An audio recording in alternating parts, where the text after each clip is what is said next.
Bom, a gente segue aqui, meio-dia mais 32 minutos. Vamos com as notícias do Legislativo, porque ontem, durante a 21ª reunião ordinária, por maioria, a Câmara de Campinas aprovou a criação de uma comissão processante contra a vereadora Paola Miguel. Por 24 votos a 6, os vereadores de Campinas aprovaram, na noite desta quarta-feira, a instauração de uma comissão processante contra a vereadora Paola Miguel. O pedido de criação da CP foi protocolado na terça-feira pelo vereador Nelson Ossiri e o documento foi lido na mesa diretora.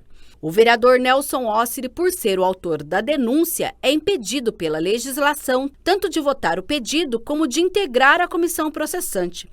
Antes de proceder à votação do recebimento da denúncia, e considerando que o vereador Nelson Ossiri está impedido de votar, nos termos do artigo 5º, inciso 1 do Decreto-Lei 201/67, convoco o seu suplente, senhor Flávio Araújo, para tomar posse como vereador, para participar única e exclusivamente da deliberação sobre o recebimento da denúncia. Assim, o primeiro suplente do PSD, Flávio Araújo, fez o juramento de posse e assinou o livro para participar exclusivamente da votação da abertura da CP.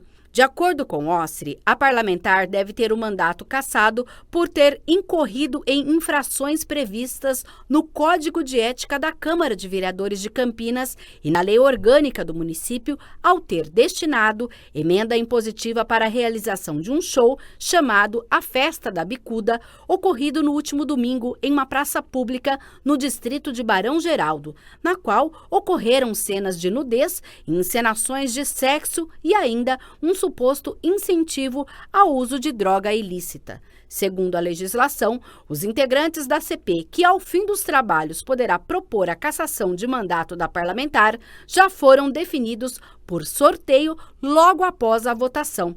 São eles: Guida Calisto, do PT, Gustavo Peta, do PCdoB e Edivaldo Cabelo, do PL.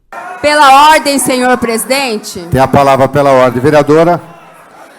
Nós da comissão já discutimos e deliberamos que eu, vereadora Guida Calisto, serei a presidenta dessa comissão processante e o vereador Gustavo Peta será o relator dessa comissão processante.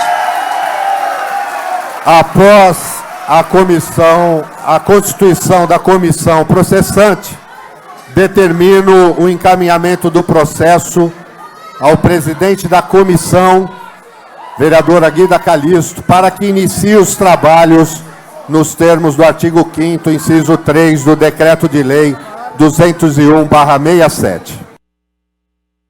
Lembrando que você pode assistir na íntegra a 21ª reunião ordinária, com todas as discussões e votações, no YouTube da TV Câmara Campinas, youtube.com/TV Câmara Campinas. Tem uma aba lá escrito ao vivo, você clica e encontra a 21ª reunião ordinária e toda a nossa programação. Olha só, na primeira doação do ano, a Câmara de Campinas encaminhou R$3 milhões ao Poder Executivo.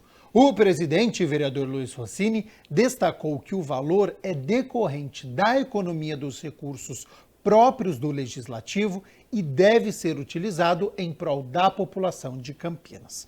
No ano de 2023, a Casa doou R$30.500.000 à Prefeitura.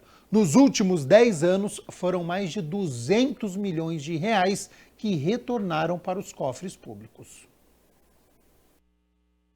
A Câmara de Campinas encaminhou à Prefeitura um total de R$3 milhões em transferência bancária. Foi a primeira doação do Legislativo para o Executivo em 2024. Segundo o vereador Luiz Rossini, presidente da Câmara Municipal, a doação foi possível por conta de uma gestão eficiente do dinheiro público. Essa economia que a Câmara conquistou nesse primeiro trimestre é resultado do esforço de todos os servidores no aprimoramento dos processos, dos controles, nos processos de licitação que a gente conseguiu obter essas economias. No ano passado, a Câmara doou, ao todo, 30,5 milhões à Prefeitura. Nos últimos 10 anos, foram mais de 200 milhões de reais. O valor do orçamento do Legislativo de Campinas, assim como de todas as demais câmaras no Brasil, é estabelecido pela Constituição Federal e, por opção da própria Casa de Leis, ficou abaixo do limite nos últimos anos,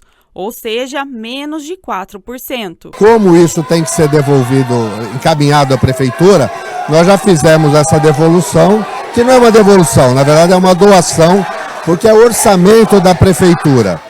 E como há uma economia e a determinação é que quando aquilo que não for gasto por economia volta para a Prefeitura, vai para a Prefeitura, nós fizemos essa doação à Prefeitura, que tenho certeza que saberá fazer a melhor aplicação, utilização, vai ajudar muito na nossa cidade. Vereador Paulo Gaspar protocola projeto de lei para estabelecer a obrigatoriedade da apresentação de currículo acadêmico e profissional para a contratação de cargos comissionados. O vereador Paulo Gaspar protocolou o projeto de lei ordinária número 87 de 2024, que estabelece a obrigatoriedade da apresentação de currículo acadêmico e profissional para a contratação de servidores comissionados pela administração direta e indireta do município de Campinas. O projeto visa exigir que integrantes da administração pública municipal devem apresentar o seu currículo, assim como em instituições privadas. A questão dos cargos comissionados, ou o famoso cabidão de emprego, popularmente chamando, é um problema crônico na política de Campinas e no Brasil inteiro. Então precisa ter um regramento. E o primeiro regramento vem pela qualificação dos cargos. A gente sabe que eles são usados como moeda de troca política, você coloca qualquer apadrinhado seu ali, sem qualificação para o cargo. Então, nesse sentido, o currículo mostrando a competência daquela pessoa para aquele cargo específico, e também uma especificação do porquê que aquela pessoa foi indicada para aquele cargo. De acordo com a proposta, essa prova da qualificação do profissional, bem como a justificativa para a contratação, deve valer para a Prefeitura, Câmara Municipal, autarquias, empresas públicas, sociedade de economia mista, fundações públicas, entre outros órgãos. O servidor comissionado, no meu entendimento, ele serve para cargos de chefia e cargos de confiança.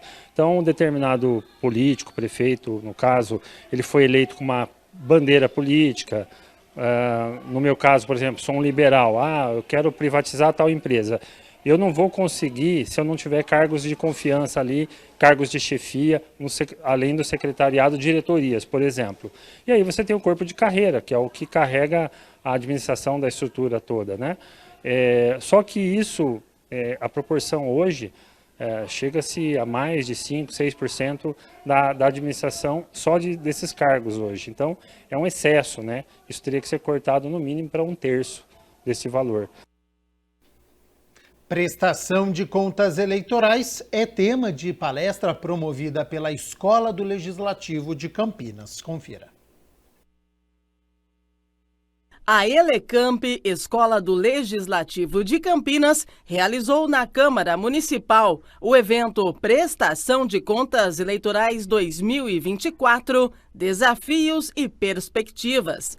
O presidente Luiz Rossini destacou a importância do conteúdo. Nós entendemos que a Câmara de Campinas, através da Escola do Legislativo, Elecamp, cumpre nesse momento uma missão que nós consideramos importante, fundamental, que é prestar um serviço de utilidade pública. Todos nós que militamos na política, seja como agente de partido, representante de partido, ou como candidato, ou mesmo como detentor do mandato, sabemos a importância que é fazer a prestação de contas. E a cada ano a Justiça Eleitoral, com novas resoluções, novas determinações, vem tentando aprimorar o sistema de controle para evitar abusos, para evitar crimes eleitorais, ocorrências que possam, às vezes, até ensejar na perda de mandato para quem consegue vencer a eleição. Representantes das cidades de Serquilho, Bofete, Hortolândia, Valinhos e Indaiatuba participaram da conferência. Uma palestra referente à prestação de contas eleitorais foi ministrada pela palestrante Rita Gonçalves.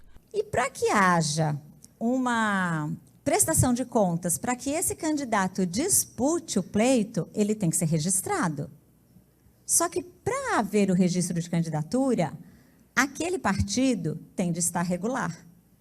E hoje, o grande problema que os profissionais estão enfrentando é a grande quantidade de omissões nas prestações de contas. Registro de candidatura, CNPJ de campanha, conta bancária aberta e o SPCE instalado para emitir recibo no caso de doações. Em tese, se a conta bancária estiver aberta e o TSE já tiver disponibilizado o SPCE, o candidato está pronto para arrecadar e gastar. Porém, se tudo isso acontecer antes do dia 16, que é a 16 de agosto, que é a data inicial para começar a propaganda, ele pode arrecadar e gastar, mas ele não pode fazer propaganda. Então, a campanha pode se iniciar, mas tem que esperar a data para colocar a propaganda na rua. Para o presidente da Câmara de Campinas, é imprescindível a atualização sobre as regras da prestação de contas. E a gente não pode pensar só na prestação de contas depois do fato ocorrido, né, das coisas acontecidas. A gente tem que entender as regras até para não fazer coisa que depois você não tem como prestar contas.